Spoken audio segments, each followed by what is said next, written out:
កម្ពុជាឆ្នាំ1995ការស្ដារនិងស្ថាបនាឡើងវិញរាជធានីភ្នំពេញនឹងការកែលម្អជាថ្មី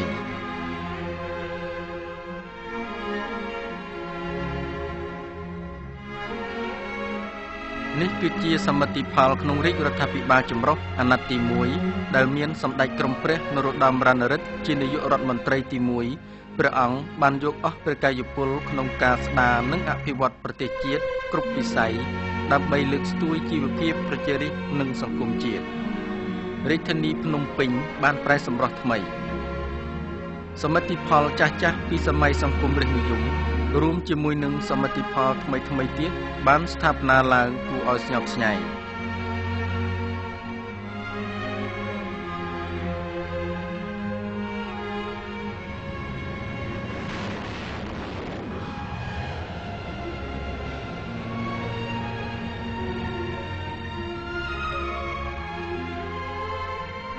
អាកាសយានដ្ឋានអន្តរជាតិពោធិ៍ចិនតុង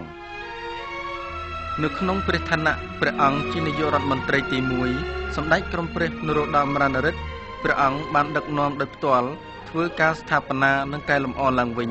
នៅព្រលានយន្តហោះអន្តរជាតិពោធិ៍ចិនតុងដែលសប្តាហ៍ថ្ងៃហៅថាព្រលានយន្តហោះអន្តរជាតិភ្នំពេញ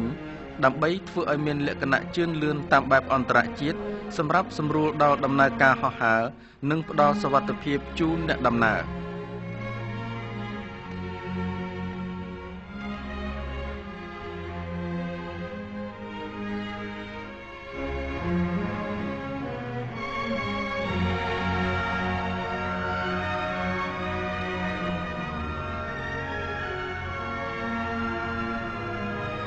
បន្ទាប់ពីការបោះឆ្នោតឆ្នាំ1993ប្រទេសកម្ពុជាបានប្រកាន់យករបបប្រជានិយមអាស្រ័យធម្មនុញ្ញមានបវចនាជាតិសាសនានិងព្រះមហាក្សត្រព្រះបរមរាជវាំងក៏បានរចនាឲ្យមានពណ៌សម្បុរល្អឡើងវិញបន្ទាប់ពីបានបាត់បង់រូបសម្ផស្សអស់រយៈជាច្រើនទសវត្សរ៍មក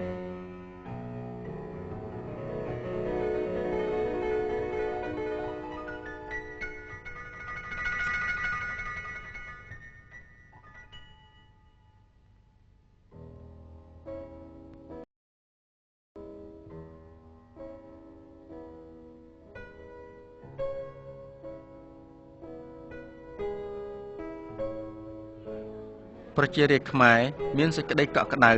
និងរីករាយយ៉ាងក្រៃលែងដែលបានជ្រកក្រោមម្លប់ជាថ្មីរបស់ព្រះមហាក្សត្រព្រះបាទសម្ដេចព្រះនរោត្តមសីហនុដែលជាព្រះរាជបិតាបង្រួបបង្រួមផ្សះផ្សាជាតិព្រះរាជបិតាសន្តិភាពព្រះរាជបិតាឯករាជ្យជាតិខ្មែរនិងសម្ដេចព្រះរាជអគ្គមហេសីនរោត្តមមុនិនាថសីហនុជាទីគោរពសក្ការៈដ៏ខ្ពង់ខ្ពស់បំផុត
នេះគឺជាទិដ្ឋភាពខ្លះៗនៅក្នុងរាជធានីភ្នំពេញ